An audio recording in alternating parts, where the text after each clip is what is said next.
Hello par ici, j'espère que vous allez bien et que vous êtes en forme. Je suis trop contente de vous retrouver pour ce deuxième épisode de vidéo YouTube.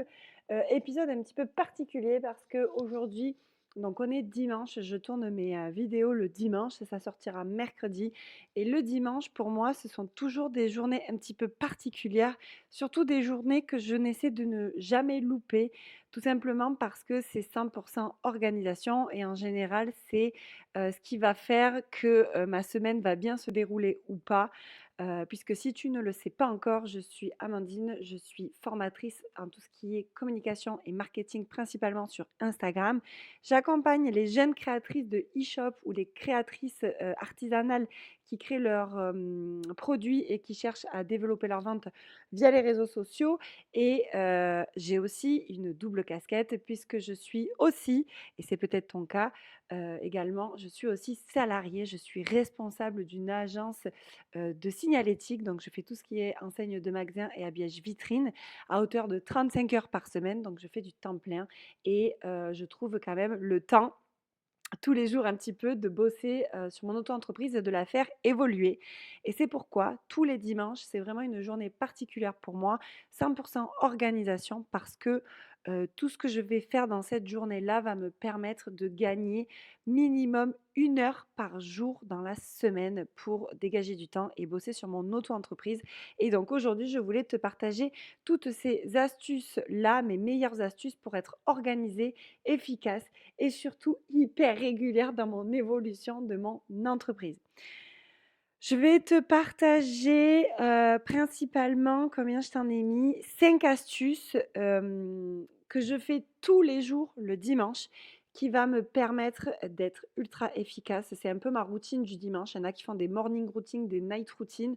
Moi, personnellement, je n'en fais pas, mais j'ai une Sunday routine et c'est clair que quand je la zappe, la journée qui suit est un peu la semaine qui suit est un peu chaotique. Donc, je mets toute mon énergie le dimanche et je me concentre là-dessus pour mener à bien ces journées.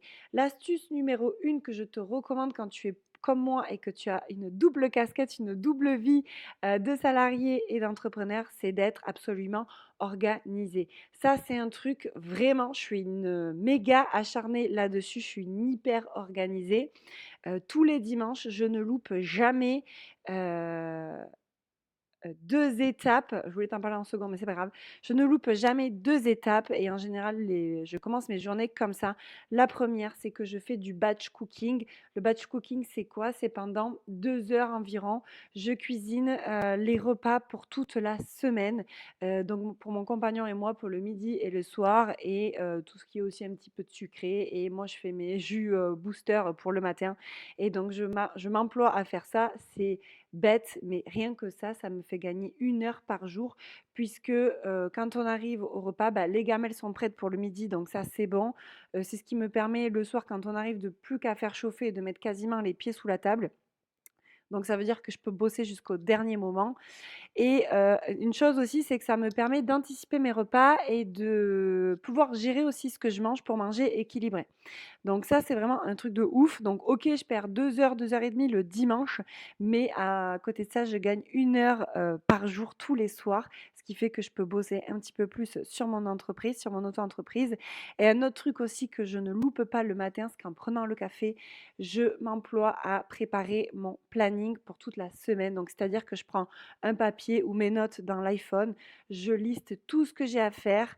En face de toutes ces actions, j'estime à peu près le temps que ça me prend et je range dans mon planning par zone de travail comme ça pour être ultra efficace, ce qui fait que quand je me lève à 5 heures du matin, j'ai pas à réfléchir.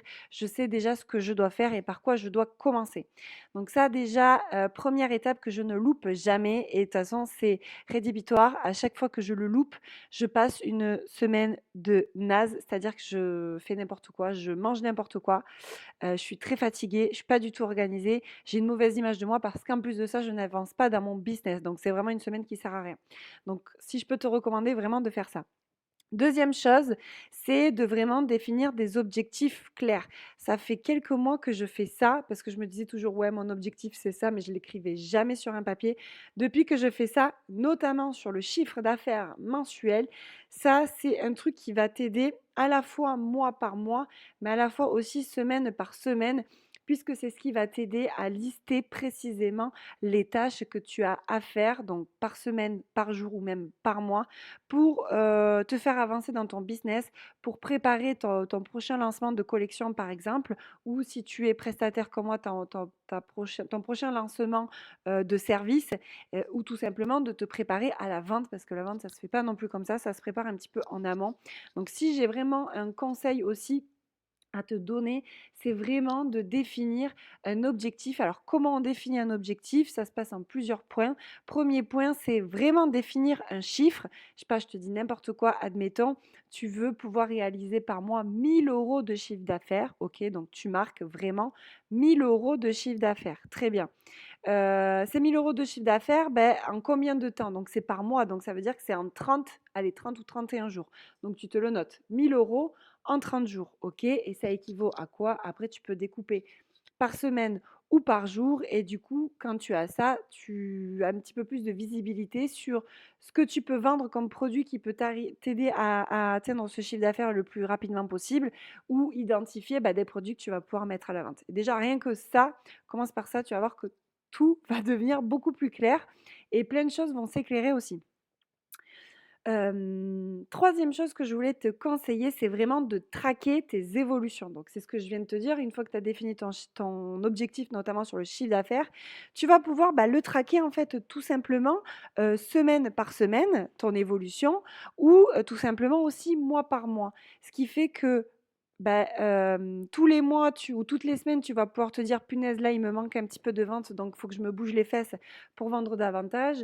Ou par exemple, si tu traques mois par mois, ça va pouvoir t'aider aussi à visualiser des tendances sur ton année, c'est-à-dire des moments dans l'année où la vente se fait beaucoup plus facilement. Exemple tout bête, mais à Noël, peut-être que tu as des produits qui se vendent hyper facilement par rapport à d'autres mois dans l'année, tu vois. Donc tout ça, ça va pouvoir t'aider à analyser des tendances sur 6 mois ou sur 12 mois pour voir tes mois les plus faibles et pouvoir identifier ces mois-là et te dire: «OK, là, sur les mois les plus faibles, il faut vraiment que je prépare un truc pour pallier à ça». Donc le fait de traquer tes évolutions, ça va te permettre à la fois de t'aider sur ton chiffre d'affaires, mais pas que. Moi, c'est quelque chose que je vais me mettre aussi à faire, là, puisque je vais, être aussi en lancement, d'une offre. Je vais, traquer les évolutions de mes abonnés. Est-ce que j'en reçois souvent? Est-ce que j'en ai beaucoup qui partent, beaucoup qui reviennent ou pas? Donc vraiment de traquer toutes les évolutions. Donc ça peut être au niveau des chiffres d'affaires, au niveau de tes abonnés. Si tu as une newsletter, de regarder régulièrement s'il y a des gens qui s'inscrivent à ta newsletter. Et si ce n'est pas le cas, est-ce que c'est parce que tu en parles pas assez ou est-ce que c'est parce que tu le vends pas correctement aussi? Donc voilà, ça te permet de traquer tout ça. Tu vas pouvoir aussi le traquer sur tout ce qui est donc les statistiques, donc propres à tes plateformes des réseaux sociaux. Donc ça, tu peux aller tout simplement dans les statistiques et regarder un petit peu ces évolutions d'un mois à un autre, c'est déjà pas mal. Tu peux faire de 2 semaines en 2 semaines, mais déjà, si tu ne le fais pas, commence mois par mois. Mais ça peut être aussi, donc on a dit tout ce qui est les newsletters ou les autres plateformes, par exemple, sur lesquelles tu évolues. Moi, par exemple, je sais que maintenant, YouTube, ça va devenir une plateforme que je vais analyser régulièrement. Donc, si tu ne t'organises pas, si tu ne mets pas d'objectifs clairs, précis, et si tu ne traques pas, ça va être compliqué d'évoluer ou tout simplement, ça va être compliqué de voir ton évolution. Parce que parfois, on a le seum, on se dit, punaise, mais là, ça va pas du tout, je vends pas du tout, je suis nulle, ça marche pas du tout. Alors qu'en fait, quand tu traques et que tu prends un petit peu de recul et que tu te dis, non, mais en fait, quand tu compares cette année par rapport à l'année dernière, parce que je te dis ça parce que véridique, moi je l'ai vécu en fin d'année 2024. Je traquais pas, franchement, je faisais pas bien le job. Je traquais pas correctement mes évolutions. Et le jour où j'ai fait ça, j'ai pris une sacrée claque parce que je me suis dit, non mais attends meuf, t'es au fond du bac parce que t'as l'impression que tu vends pas, mais t'as fait plus de fois 2,5 sur ton chiffre d'affaires. Donc arrête d'être en victime, de te positionner en victime et juste sois fier de toi parce que regarde, vraiment, les chiffres ne mentent pas, tu as évolué. Donc Tu vois, le fait de traquer aussi, c'est pas juste de se dire: «Ah punaise, trop bien, j'ai gagné des gens ou j'en ai perdu». C'est qu'au-delà de ça, c'est fait pour toi aussi, pour, travailler ton image sur toi et surtout te dire: «Meuf, continue parce que ce que tu fais, c'est bien, c'est correct, tu sur la bonne longueur d'onde, quoi». Donc, impeccable. 4e, astuce que je voulais te donner, on n'y pense pas. C'est quelque chose que je répète très souvent à mes élèves, mais c'est vraiment de prendre du temps pour soi. Moi, justement, le dimanche, quand je fais mon planning, je mets dans mon planning, 4 temps comme ça, 4 temps pour moi qui sont hyper importants, c'est-à-dire 3 séances de sport, parce que pour moi, c'est essentiel de me dépenser et de vider mon cerveau, vider mon physique aussi, ce qui me permet de mieux dormir le soir. Donc, une activité physique, ça c'est vraiment essentiel. Bon, moi, personnellement, je vais au CrossFit. Quand va arriver les beaux jours, je vais retourner courir dehors. Mais si tu fais autre chose, fais autre chose, du yoga ou de la marche ou ce que tu veux. Mais une activité physique, c'est vraiment essentiel. Tout simplement parce que ça dégage des endorphines. Donc, ça va te permettre aussi de te stabiliser au niveau des énergies. Et ça va te permettre donc de dépenser, mais aussi de te dépasser. Et ça, je trouve que c'est hyper important et que ça fait bien le parallèle avec la vie entrepreneuriale puisque on est tout le temps en train de chercher l'évolution ou la performance. Et ça, je trouve que ce sont des caractéristiques qu'on retrouve beaucoup dans le sport. Donc, surtout si tu fais un sport un petit peu de compétition, mais même sans parler de compétition, ça te pousse à toujours te remettre en question et aller au-delà de ce que tu es capable de faire. Donc, je trouve que c'est vraiment une belle preuve aussi pour se faire du bien. Au-delà de ça, il y a un truc que je voulais te dire aussi. Parfois, tu as l'impression de ramer parce que peut-être que tu es fatigué ou peut-être qu'il y a un truc que tu n'arrives pas à faire et que tu te forces à le faire en te disant: «Allez, il faut que je le fasse parce que, peut-être que plus tard j'aurai pas le temps ou peut-être que plus tard je serai pas dans les bonnes conditions». Bah, je me suis rendu compte qu'en forçant, tu vas mettre beaucoup plus de temps, je dis n'importe quoi, par exemple, à créer ton calendrier éditorial pour Instagram. Peut-être que, tu as des moments où tu es fatigué, que tu n'y arrives pas à le faire et que tu vas mettre peut-être 3 heures à le faire, alors que si tu avais arrêté, fais autre chose, même ne serait-ce qu'aller courir ou prendre l'air.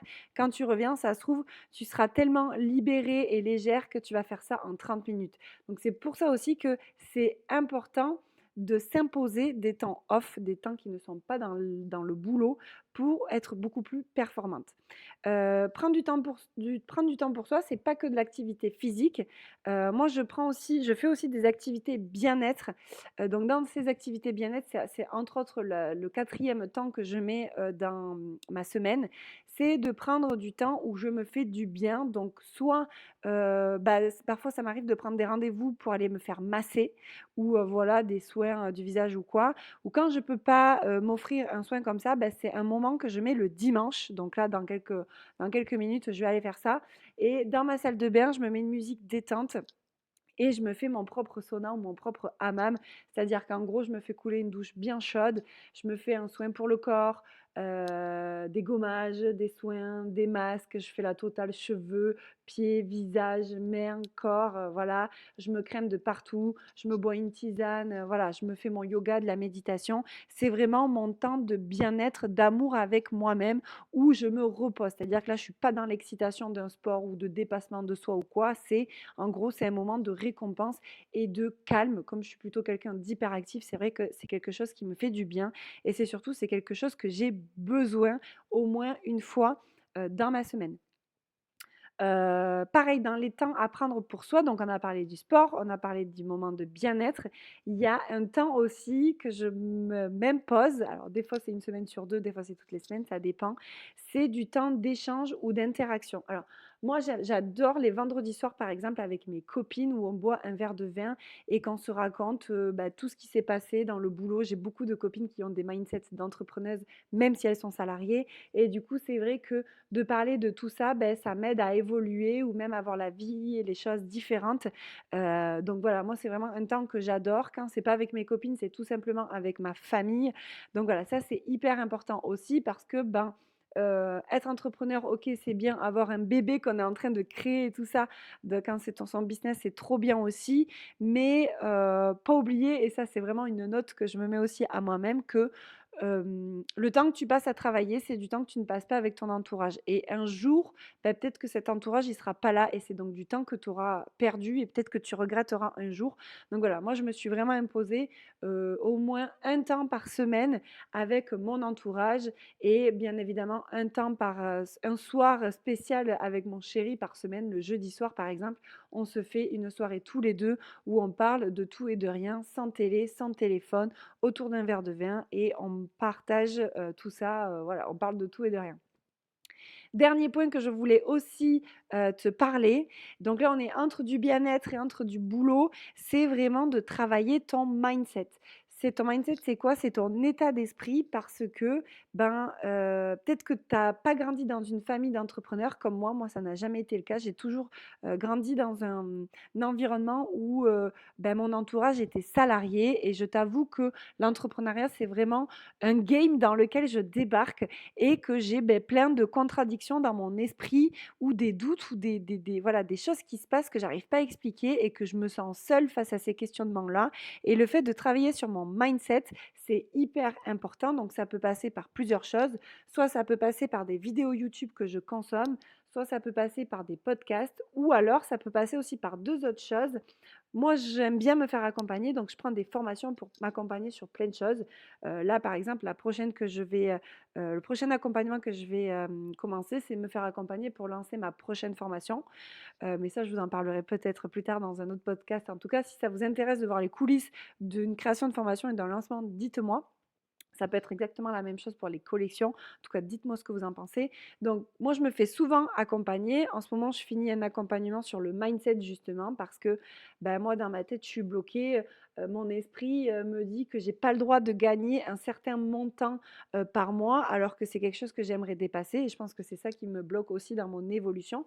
Donc, je travaille là-dessus. Et il y a aussi le fait de consommer des livres consommer voilà, des livres écrits par des experts pour faire évoluer. Donc ça peut être soit du développement personnel, ça peut être apprendre une langue, apprendre une nouvelle thématique. Là, par exemple, moi, m'intéresse beaucoup à l'investissement financier, etc., etc. Vraiment, le temps d'apprentissage, prendre du temps pour apprendre et évoluer, c'est ultra important et c'est ultra nécessaire aussi quand tu es entrepreneur et que tu cherches à développer ton chiffre d'affaires et à développer ton entreprise. Voilà pour cette vidéo, c'était mes 5 meilleures astuces que j'utilise au quotidien, notamment le dimanche, pour ma Sunday routine et ce qui me permet, si tu veux, de rester tout le temps aussi régulière et efficace dans mon auto-entreprise malgré le fait que je sois salariée et que je travaille déjà 35 heures en parallèle de ça. En tout cas, c'est pas ça qui m'empêche de faire évoluer mon auto-entreprise. J'espère que ce genre de vidéo sur la thématique de l'organisation t'a plu. Si c'est quelque chose qui te plaît et que tu aimerais en avoir davantage, n'hésite pas à me dire un commentaire, à me laisser un petit commentaire en mettant le mot organisation ou à partager tes astuces aussi si ça t'intéresse. Mets-moi un petit like sur cette vidéo et n'oublie pas de t'abonner pour être au courant à chaque fois qu'une nouvelle vidéo sort. Et puis, si tu as des questions, je te laisse me les mettre en commentaire et j'y répondrai. Ciao, ciao!